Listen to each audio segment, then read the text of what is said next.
Good morning दोस्तों, मैं MI. Khan sir Satyam institute of agriculture and science से आप लोगों के सामने केमिस्ट्री का नया पार्ट 6 टॉपिक लेकर आया हूं, जिसमें हम आज पढ़ेंगे संकुलन क्षमता ज्ञात करना। हम लोगों ने इससे पहले जो पढ़ा था वो अवयवी कणों की संख्या ज्ञात की। इसमें हमने बीसीसी में 1 निकाला था अवयवी कण या परमाणु। एफसीसी में हम लोगों ने 6 निकाल दिए थे और 4 निकाल दिए थे। और एससीपी जो सिंपल था उसमें हमने अवयवी कणों की संख्या 1 ही निकाल के आप लोगों को बता दी। 2 परमाणु, उसमें एक अवयवी कण निकाल के हमने आपको बता दिया था। आज हम जो टॉपिक पढ़ रहे हैं, याद रखना, सिंपल में 2, फलक में 4 और काय केंद्रित में 2 परमाणु होते हैं। ये हमें बिल्कुल ध्यान में रखना है, ठीक है। आज हम जो बात करेंगे वो पढ़ेंगे संकुलन क्षमता की।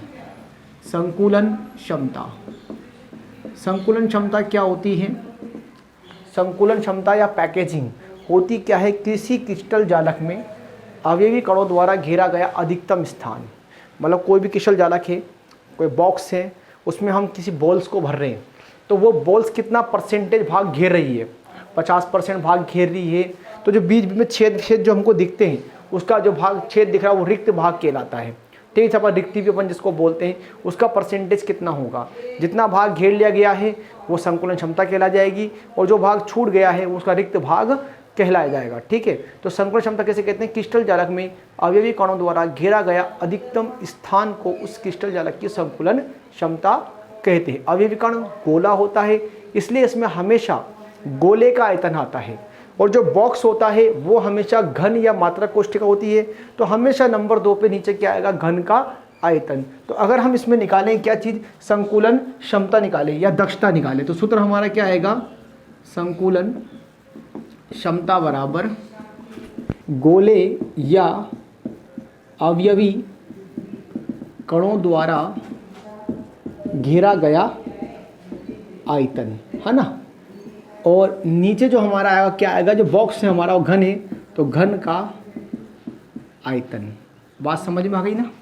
अब अगर एससीपी है तो गोले का आयतन क्या होता है? 4/3 पाई आर क्यूब होता है, सभी जानते हैं। और घन का आयतन क्या होता है? भुजा का क्यूब होता है। ये हमेशा याद रखना। गोले का आयतन अगर पहले में चला, अगर आपको उसकी प्रतिशत निकालना है तो आपको कुछ नहीं करना है, 100 करना होता है इंटू करके। तो इसका अगर परसेंट निकालना, गोले या अवयवी कणों द्वारा घेरा गया आयतन बटा घन का आयतन इंटू 100 करना होता है ना। अब आपको एक बात याद रखना, हमेशा मैथमेटिक्स का जो फॉर्मूला वो क्या होता है? गोले का आयतन। गोले का आयतन क्या होता है? सबको पता होता है, 4/3 पाई आर क्यूब। पहली बात समझ में आई। और दूसरी बात बता रहा हूँ इसमें, जो वो क्या है, सेकंड थिंग से इसमें है घन का आयतन। घन का आयतन आप सब जानते हो, भुजा का क्यूब पढ़ा है आपने। और मैंने आपको कल ही बताया था, भुजा हमेशा अपने ए मानी है, तो आप इसको चाहो तो ए का क्यूब भी लिख सकते हो। ये बात हमारे नोट में हमको ध्यान में रखनी है। इसको आप नोट आउट कर लें, जल्दी से इसको आप नोट आउट कर लें।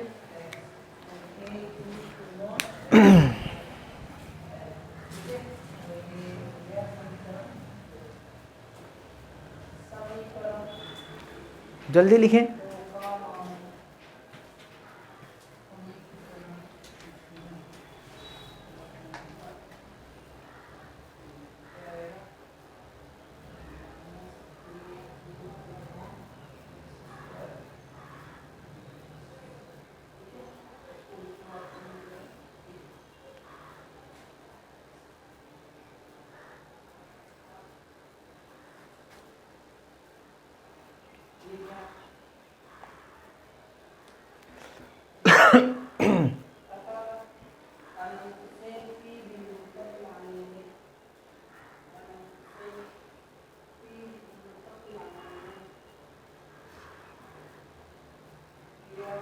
चले रिवाइंड करके आप देख लेना इसको। अब हम पढ़ते हैं सरल गणीय एकक कोष्टिका में संकुलन क्षमता।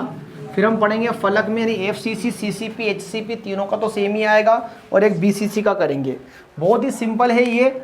हम फर्स्ट इसमें क्या पढ़ रहे हैं? सरल घनीय एकक कोष्ठिका में अवयवी कणों की संख्या, सॉरी अभी सर घेरे कोष्ठिका में संकुलन क्षमता, संकुलन क्षमता, सरल घनीय कोष्ठिका में संकुलन क्षमता। देखो आप सब जानते हैं, अगर मैं सरल घन की बात करूंगा तो मैं सरल घन हमेशा मैंने ऐसे बनाया है, पता होगा आप सभी को, जिसमें 8 कोने होते हैं और 8 कोनों पर अभी भी कण 8 ही लगे होते हैं, 8 ही गोले, 1 2 3 4 5 6 7 8। इसको मैंने ए मान लिया, इसको बी मान लिया, इसको सी मान लिया। कहता है मैंने भुजा क्या होती है, इसके बीच की दूरी ए होती है। ये नहीं है डिस्टेंस इन दोनों के बीच की, मतलब ये ए से बने हुए हैं, ए से, ठीक है ना। तो यहाँ से लेके यहाँ तक जो दूरी है वो क्या है, ए दूरी होती है। आप जानते त्रिज्या तो आर होती है, तो ए बराबर क्या आ जाएगा, आर प्लस आर 2r आएगा, है ना। ये बात तो आपके समझ में आई गई होगी। ए बराबर क्या है 2r, ए बराबर 2r। अब हम बात करें सरल घनीय की कोष्ठिका में अवयवी कण सभी 8 कोनों पे उपस्थित होते हैं। पहले कह देता हूं मैं, सरल घनीय एकक कोष्ठिका में अवयवी कण सभी 8 कोने पर स्थित होते हैं। सरल घनीय एकक कोष्ठिका में अवयवी कण सभी 8 कोने पर स्थित होते हैं, ठीक है। अब भुजा क्या है, भुजा ए बी बराबर बी सी बराबर, तो क्या माना मैंने आपके सामने, वहाँ पर मान लिया है, क्या माना मैंने आपके सामने, ए माना है ना। अब आपको 2 चीज़ निकालनी, घन का आयतन और गोले का आयतन, है ना। तो आप घन का आयतन निकालोगे, घन का आयतन सूत्र बताया मैंने अभी, क्या होता है भुजा का क्यूब। भुजा क्या होता है, ए का क्यूब। ए का मान कितना है 2r का क्यूब, तो r का क्या हो जाएगा 2 दूनी 4, 4 दूनी 8, 2 × 2 × 2 यानी 8r क्यूब। ये आपका घन का आयतन निकल गया। क्या निकला, घन का आयतन आ गया, ठीक है ना। पहली बात समझ में आ गई। नंबर 2 हम क्या निकालते हैं, गोले का आयतन। तो गोले का आयतन में हमें पहले क्या निकालनी पड़ेगी, अवयवी कणों की संख्या। तो एसीपी में तो केवल एक, आपने एक ही पढ़ा था, देखा था 8 × 1/8 = 1। तो क्या निकालेंगे, नंबर दूसरा सरल घनीय एकक कोष्ठिका में अवयवी कणों की संख्या। पहले मैं एक बार दोबारा निकाल देता हूँ। यहाँ पर 8 कोने और 1/8 प्रत्येक भाग घेरता है सरी, तो 1 आता है ना। तो अब जो आपके गोले के आयतन है, तो एक ही गुणा निकला, तो एक गोले का आयतन, एक गोले का आयतन क्या हो जाएगा, जो आपका 4/3 πr³ है वो किससे गुणा हो जाएगा, 1 से गुणा होगा। आंसर क्या आएगा 4/3 πr³। समझ में आ गया ना। अब हमें क्या निकालना, संकुलन क्षमता। क्या होता है, गोले का आयतन बटा घन का आयतन।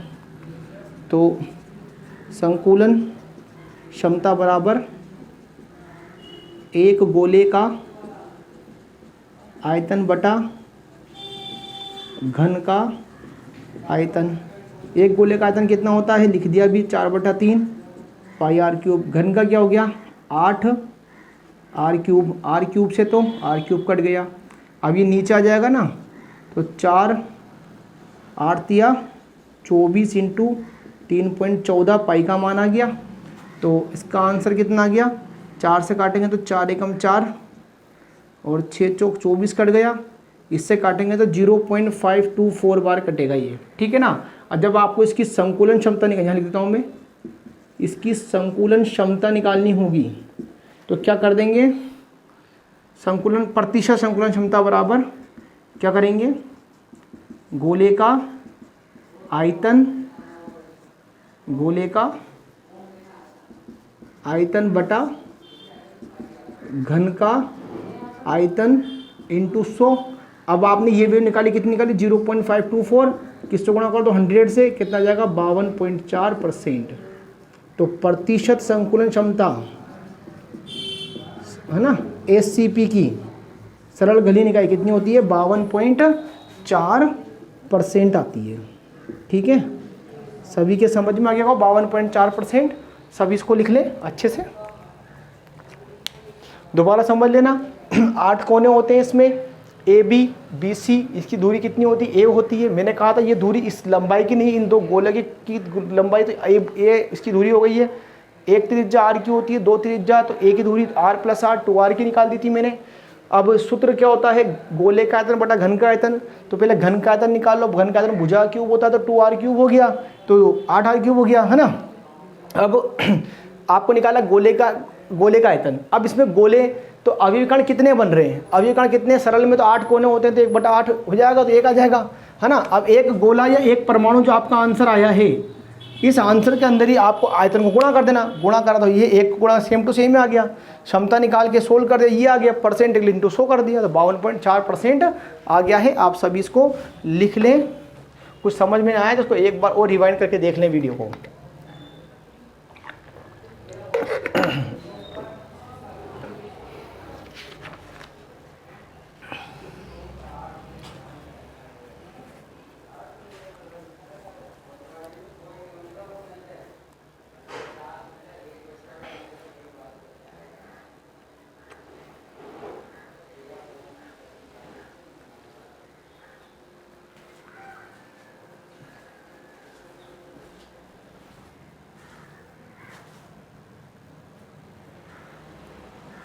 लिखें भाई।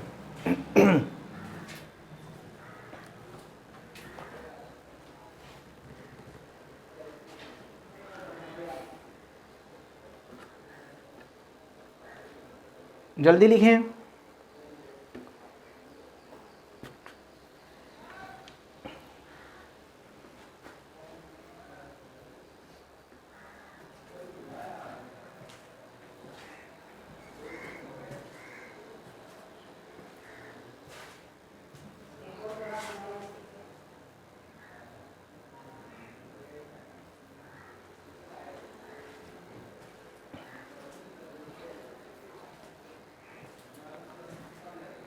सभी चैनल को सब्सक्राइब भी करते रहें, लाइक करें, शेयर करो, ताकि सही बच्चों को ये समझ में आए।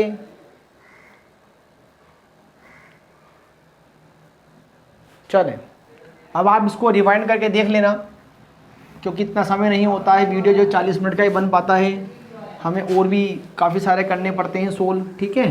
तो आप इसको रिवाइंड करके देख लें, जो भी नहीं आया समझ में कमेंट सेक्शन में लिख देना, मैं इसको दोबारा आपकी प्रॉब्लम आपको बता दूंगा सोल्व करके, ठीक है। अगला टॉपिक आएगा आपका फलक। फलक केंद्रित एकक कोष्टिका में संकुलन क्षमता, और इसको हम क्या बोलते हैं, FCC। CCP में भी यही आंसर आएगा, और HCP सब सेम होता है ये, ठीक है। देखो फलक के आप देखना कैसे बनता है। फलकों पे होता है 8 तो कोने होते ही हैं, और 6 फलक हो जाती है। 8 कोने 6 फलक निकाल चुके अपन। इसमें अविकर्ण संख्या कितनी आई थी अपने, 4 आई थी ना। 8 × 1/8 और 6 × 1/2 ऐसे निकाली थी अपन ने। 8 तो कोने हो गए थे, और 1 2 3 4 ऐसे 1 2 3 4 5 6, है ना। लेकिन मुझे तो केवल अभी संकुलन क्षमता निकालने, इसलिए मैं किसी एक को मान लेता हूँ, मैं इस वाले को मान लेता हूँ ऐसे, है ना। ये इसका केंद्र, ये इसका केंद्र, और ये इसका केंद्र, ये केंद्रों को भी मिला देता हूँ। बात समझ में आ रही है। इसको A मान लेता हूँ, किस वाले को A मानूँ, A मान लेता हूँ, इस वाले को B इसको मान लेता हूँ, और C इसको मान लेता हूँ। दूरी आप जानते हो इसकी, तो A रहेगी, इधर से भी A रहेगी, ठीक है। बात समझ में आ रही ना, A ही रहेगी दूरी तो। लेकिन जब आप AC को देखोगे तो AC की दूरी आपको A नहीं दिखाई दे रही है, आपको केवल भुजा AB और BC की A दिखाई दे रही है। क्योंकि AC में 3 गोले दिख रहे हैं, तो आपको AC को निकालना पड़ेगा। और एक समकोण त्रिभुज दिख रहा है, तो आपको यहाँ पर AC का मान निकालने के लिए पाइथागोरस प्रमेय का इस्तेमाल करना पड़ेगा। तो आपके लिए क्या होगा, त्रिभुज, समकोण त्रिभुज ABC में कर्ण का स्क्वायर बराबर आधार का स्क्वायर प्लस लंब का स्क्वायर। कर्ण का स्क्वायर कितना दिख रहा है आपको, वही A का स्क्वायर, A ही आएगा, प्लस A का स्क्वायर, इसका ही मान भी यही है। AC स्क्वायर बराबर क्या आएगा, 2A का स्क्वायर। AC बराबर आ जाएगा √2A का स्क्वायर। ए सी बराबर √2.a। यहाँ तक बात समझ में आ गई सभी को। इसको समीकरण नंबर 1 मैंने मान ली, पहला निकल गया। अब आपको ए सी का अब एक ही वैल्यू तो आपको पता है कि नहीं है, ये आपको देखना पड़ेगा। एक ही वैल्यू यहाँ से आपको निकालते हो तो ए सी लिखता हूँ, 1 गोला, 2 गोला और 3 गोला ए सी के लिए, है ना। ए सी यहाँ से लेके यहाँ तक है ना, 3 गोले दिख रहे हैं आपको। इसकी दूरी r, यहाँ से भी r, यहाँ से भी r, यहाँ से भी r, कुल कितने r हो गए? ए बराबर, इसका a बराबर r plus R plus R plus R, कुल कितने हो गए? 4r हुए कि नहीं हुए? 4r हुए ना। अब जो समीकरण 1 है, समीकरण 1 में a का मान रखने पर ए सी बराबर √2.4r, है ना, √2.4r। अरे बात सभी, सॉरी, ए सी का मान है 4r.a, है ना। ए का मान निकालना है, सॉरी मैंने यहाँ ए लिख दिया, ए सी है ना, ए सी। ए का मान निकालना है तो क्या हो जाएगा? नीचे आ जाएगा √2, तो 4r बराबर √2। अब √2 का भाग जब आप 4r में देते हो तो कितना है? 2√2 बार जाता है, क्योंकि देखो √2 4 क्या होता, 2 क्या होता है? √2 इंटू √2, समझना। 2 क्या होता है? √2 इंटू √2, 1 2 हो जाएगा तो √2 इंटू √2, कुल कितने हो गए? अब 4 हो गए। 2 तो ये हो गया और 2 ये हो गया, 2 दूनी 4 हो गया ना। अब आपको इसमें √2 कम करना है, घटाना है ना। अगर आप इसमें अब इस 4 में √2 का भाग दोगे, √2 कट जाएगा, क्या बच्चा? इसका तो हो गया 2, इसका हो गया √2, तो क्या जाएगा? 2√2 ए का मान आ जाएगा। बात समझ में आ गई सभी की? ये तो बहुत सिंपल था, ठीक है। एक बार और रिवाइंड कर देख लेना आप लोग, ठीक है। अब आपको 2 चीज़ें देखनी है। ये तो आपका क्या आ गया? ए का मान। ए क्या होता है? भुजा। तो भुजा मतलब घन का आयतन क्या होता है? भुजा का क्यूब। तो आपका यहाँ पर घन का आयतन तो निकल जाएगा, लिख देंगे क्या? घन का आयतन बराबर भुजा का क्यूब, यानी कि ए का क्यूब, यानी कि 2√2 का होल क्यूब। और 2√2 का होल क्यूब कितना होगा? ये आपको करना पड़ेगा। कितना आएगा? 2√2 का, चलो मैं बता दूंगा बाद में, फॉर्मेट डालेंगे तब कर लेंगे। या यहाँ करें, देखो 3 बार गुणा तो ये 8 हो जाएगा। ये 3 बार होगा तो देखो कितना होता है?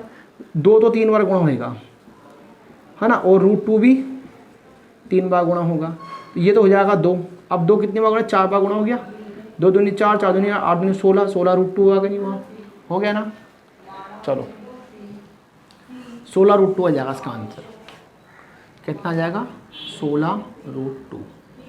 खैर अभी आपको काम नहीं आएगा, मैं बताऊंगा बाद में करेंगे, है ना। हाल फिलहाल पहले आप जो एफसीसी में गोलों का आयतन भी निकालना है आपको। दूसरी चीज़, नंबर दूसरी, एफसीसी, सीसीपी और एचसीपी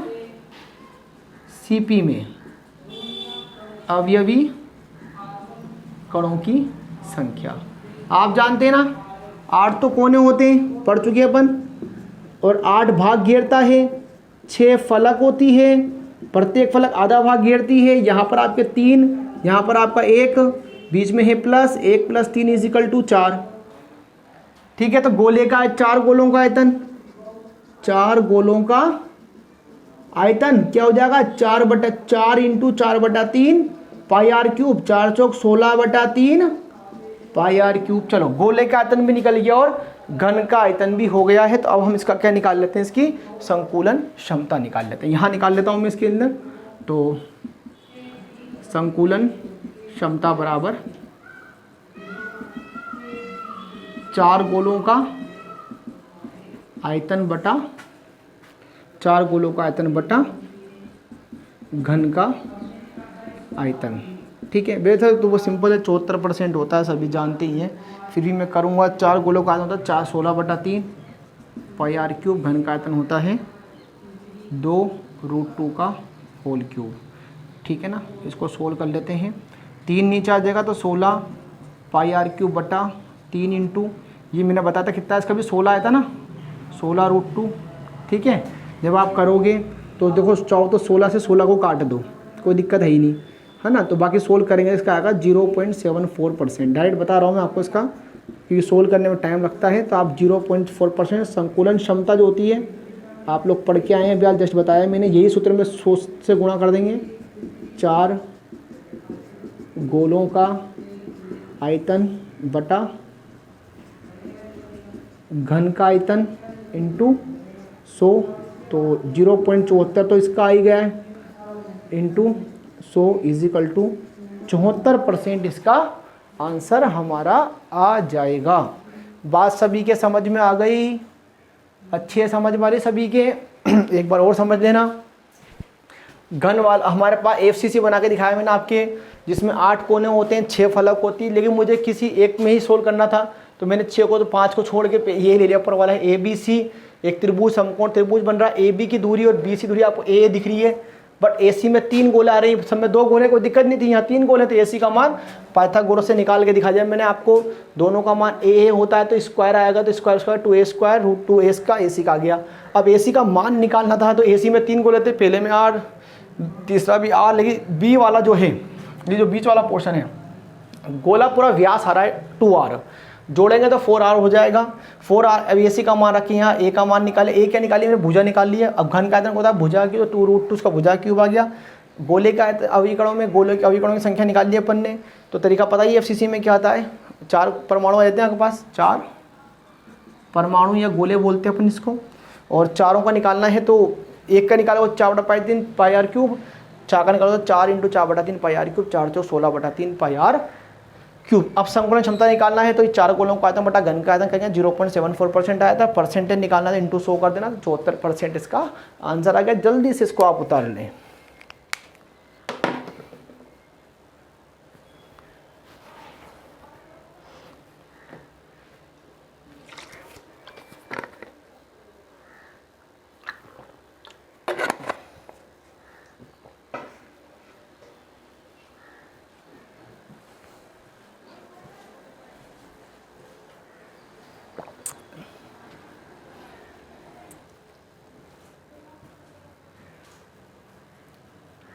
जल्दी लिखें।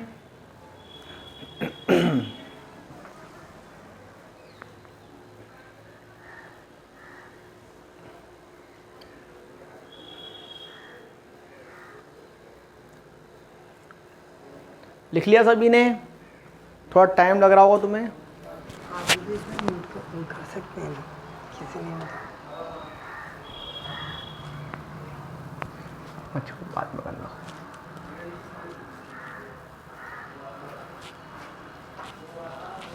चलें, थोड़ा बड़ा है, आप रिवाइंड करके इसको देखते रहें, इसको रिवाइंड करके देखते रहें बार बार। मैंने काफ़ी समय आपको दे रहा हूं मैं, जल्दी से लिखें। चलिए, सभी वीडियो को लाइन टू लाइन अगर आप देखते जाएंगे तो आपको बहुत अच्छे से लेसन समझ में आएगा। कोरोना काल चल रहा है, इसलिए आप सभी जानते हैं थोड़ी परेशानी आती है, लेकिन मैं आपको इतना इजी मेथड से पढ़ा रहा हूं कि अगर आपने पहले वीडियो लेक्चर से लेकर अभी तक देखा होगा तो आपको इसमें कोई प्रॉब्लम आने वाली ही नहीं है, क्योंकि ये सबसे ईजीएस्ट मेथड में मैं आपको क्लास देता हूं।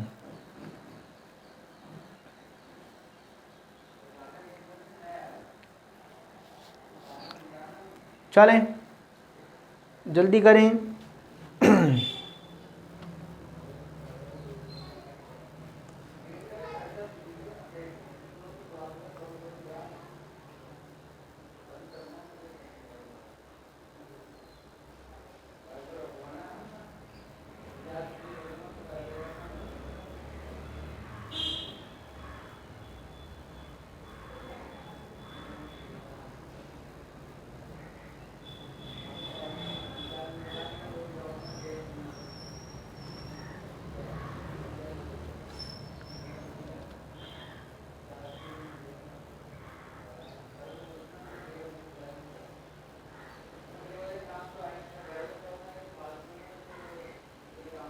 चलें, चलो आगे सब रिवाइंड करके अब इसको देखते रहना, ये थोड़ा हमारा काम आ सकता है। चलो दोबारा से कर लेंगे।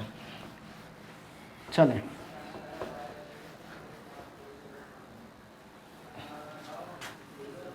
अब काय केंद्रित में निकालेंगे अपन संकुलन क्षमता।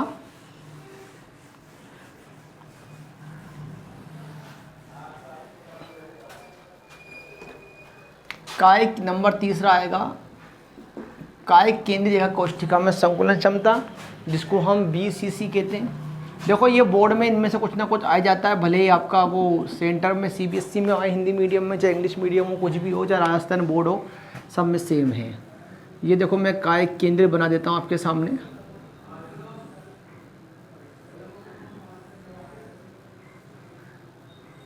आठ तो कोने होते ही हैं काय वाले में भी, और एक कोना सेंटर में होता है, ठीक है ना। ठीक है, इसको A मान लेते हैं, B मान लेते हैं, C, और इसको D मान लेते हैं, क्योंकि काय से जोड़ेंगे ना अपन इसको। अब देखो काय के लिए तो बात ये है कि ये बीच में है, तो इधर से ही मान निकालना पड़ेगा, और ये गोला जो बड़ा सारा अपन ने बनाया, ये इधर से BD का मान भी निकालना पड़ेगा। 4R तो दिख रहा है हमको, इसके अंदर भी 4R तो है। ठीक है, सबसे पहले तो आप इसमें देखो दो भुजाएं आपको दिख रही है, BC तो आपको A दिख रही है, और AC भी आपको A दिख रही है। इसको आप कण ये है आपका, ये आपका कण है, कि आप इसको न्यू देख रहे हो ना, कण ये है। हमेशा लंब के सामने कौन होता है? कण होता है। ठीक है, तो AC और BC थोड़ा मैंने उल्टा दिख गया, कोई दिक्कत नहीं है, ना। तो आपके पास BC बराबर A है और AC बराबर भी A है ना। या हम कह सकते हैं BC और AC, BC AC बराबर A है, तो आपका वही त्रिभुज वही लगेगा ABC में। थोड़ा उल्टा हो गया, इसलिए आप AB स्क्वायर बराबर BC square plus AC square, वही सेम है। AB स्क्वायर बराबर A square plus A square, AB square बराबर 2A स्क्वायर, है ना। यहाँ तक काम चल जाएगा, है ना। अब आपके पास मेन तो आपका त्रिभुज ये है जो काय में बन रहा है, ABD, है ना। दो त्रिभुज आ रहे हैं, त्रिभुज हमको AB, है ना। आपको BD का मान, BD कण है, BD स्क्वायर बराबर AB square plus AB square plus AD square, BD square बराबर, है ना। अब आप देखो ये तो दूरी वही है ना A, इसमें तो कोई चेंज नहीं है ना। AD का मान तो यही है, इसका AB का निकाल लिया अपन ने 2A स्क्वायर, AD का मान A स्क्वायर, तो BD स्क्वायर बराबर A square to 3A square, तो BD बराबर √3 स्क्वायर, तो BD बराबर √3.A, समीकरण नंबर 1 समझ में आ गई। अब आपको BD का मान देखना है, यहाँ निकाल लेता हूँ, चलो जानता हूँ BD का मान। BD का मान, अब ये BD ये है, तो 3 गोले दिख रहे हैं, बनाते हैं 3 गोले, 1 2 3, यहाँ से लेके यहाँ तक के 3 गोले BD के लिए, त्रिज्या R, इस बीच वाली R R R, तो BD बराबर कितना आ जाएगा? BD बराबर आ जाएगा R plus R plus R plus R, BD बराबर आ जाएगा 4R। ठीक है, तो BD का मान समीकरण 1 में रखने पर, BD का मान समीकरण 1 में रखने पर 4R बराबर √3.A, तो A का मान क्या आ जाएगा? नीचे जाएगा √3, 4R बटा √3, यह आपका आ गया क्या? भुजा। ठीक है, अब आपको क्या चाहिए? घन का आयतन निकालते हैं अपन। घन का आयतन क्या होता है? भुजा का क्यूब, यानी कि A का क्यूब। A का मान कितना निकाल लिया? 4R बटा √3 का होल क्यूब। ये बात समझ में आई कि नहीं आई? सभी क्या गई ना। अब हम निकाल लेते हैं BCC में अवयवी कणों की संख्या। BCC में अवयवी कणों की संख्या, 8 कोने होते हैं, 1/8 भाग घेरता है, और एक इसका काय होता है, केंद्र होता है। 8 से 8 कटता है एक बार, 1 + 1 बराबर के 2 परमाणु, इसका आंसर आ जाता है। गोले का आयतन निकालना है तो 4/3 πr, क्योंकि 2 आए हैं तो 2 गोले का आयतन, 2 गोले का आयतन, 2 × 4/3 πr³, 4 दूनी 8/3 πr³, है ना। अब हम इसका क्या निकालते हैं? संकुलन क्षमता क्या होता है? 2 गोले का आयतन बटा, सुनते भी जाएं ताकि आपको समझ में मैं कर क्या रहा हूँ, घन का आयतन तो 2 गोले का आयतन कितना होता है 8/3 पाई आर क्यूब, घन का आयतन कितना है 4r/√3 का होल क्यूब। जब आप इसको सोल्व करोगे आपका आएगा 0.68, कितना आएगा 0.68 इसको सोल्व करने पे। और जब आप इसका परसेंटेज निकालोगे तो आप इसको 100 से गुणा कर देंगे। तो मैं थोड़ा यहाँ बना लेता हूँ, इस जगह यहाँ निकाल लेता हूँ परसेंटेज, आपको याद रखना। आप इसके बाद यहाँ करना है आपको प्रतिशत संकुलन क्षमता, 2 गोले का आयतन बटा घन का आयतन। कुछ लिखने में दिक्कत आपको नहीं आए तो आप सुन के भी सही लिख सकते हैं। इसका हमने सोल्व करा 0.68 × 100 यानी कि 68% भाग घेरा जाएगा, यानी कि इसमें हम कह सकते हैं कि 32% भाग रिक्त रहेगा, 74% घेरा जाएगा, 26% भाग रिक्त रहता है। तो आपको सभी के समझ में आ गया होगा। ये मैंने काय केंद्रित निबिड़ ये BCC निकाला है। मैंने 2 त्रिभुज दिखते हैं, क्योंकि इसमें काय में क्या बीच में होता है ना, तो अब त्रिभुज नीचे भी आ रहा है और ऊपर भी आ रहा है। क्योंकि मेरे पास अब मैंने ये त्रिभुज क्यों निकाला है, क्योंकि मैं डायरेक्टली BD का मान नहीं निकाल सकता हूँ, क्योंकि मेरे पास AB इसके लिए कण बन रहा है। कण का मान कब निकलेगा, जब मैं इधर से नीचे से AB का मान कण का मान निकाल सकूँ, तब जाके इसके लिए ये आधार हो जाएगा, ठीक है ना। तो मैंने जब इसके लिए निकाला तो मेरा कण का मान कितना आया, आपको वही जो पहला आया था। इसमें रूट करने की जरूरत नहीं थी, क्योंकि मेरे को वैसे भी स्क्वायर में आएगा। अब जो इसके लिए कण है वो उसके लिए आधार है, जो त्रिभुज नंबर 1 के लिए कण है वो त्रिभुज नंबर 2 के लिए आधार है। बात समझ में आ रही है ना, जरूरत नहीं लिखने के लिए, है ना। तो 8BD स्क्वायर करके आपको ये आ गया। अब BD का मान तो वही 3 गोले दिख रहे थे, वही 4r आएगा। BD का मान रख के यहाँ पर 4r/√3 का, जैसे अपन ने वहाँ निकाला A का मान 2√2r, ऐसे यहाँ पर 4r/√3 आ गया। घन का आयतन निकालना है, अपन जानते हैं A का मान निकाल लिया। भुजा का आयतन क्या आ गया, इससे आ गया। गोले का अवयव, अब गोले का आयतन निकालने के लिए पहले पता कर लो कितने अवयवी कण है। इसमें निकाल दिखाया 2 अवयवी परमाणु होते हैं, 2 से गुणा कर दिया। इसके अंदर अपन ने फिर भाग लगा के संकुलन क्षमता निकाल दी। उसको 100% निकालने के बाद प्रतिशत संकुलन क्षमता भी ज्ञात कर दी। लिख लें आप सभी इसी को। सभी के ये टॉपिक बहुत अच्छे से समझ में आ गया होगा, मुझे पूरी यकीन है।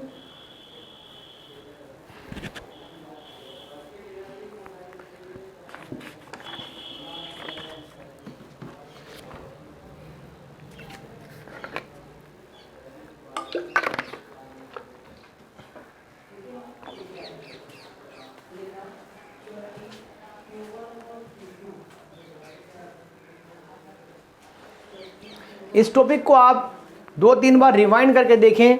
इसी के साथ हमारा आज का जो वीडियो लेक्चर है, जिसमें हमने SCP, BCC और FCC में संकुलन क्षमता, प्रतिशत संकुलन क्षमता निकाल के आपको दिखा दी है।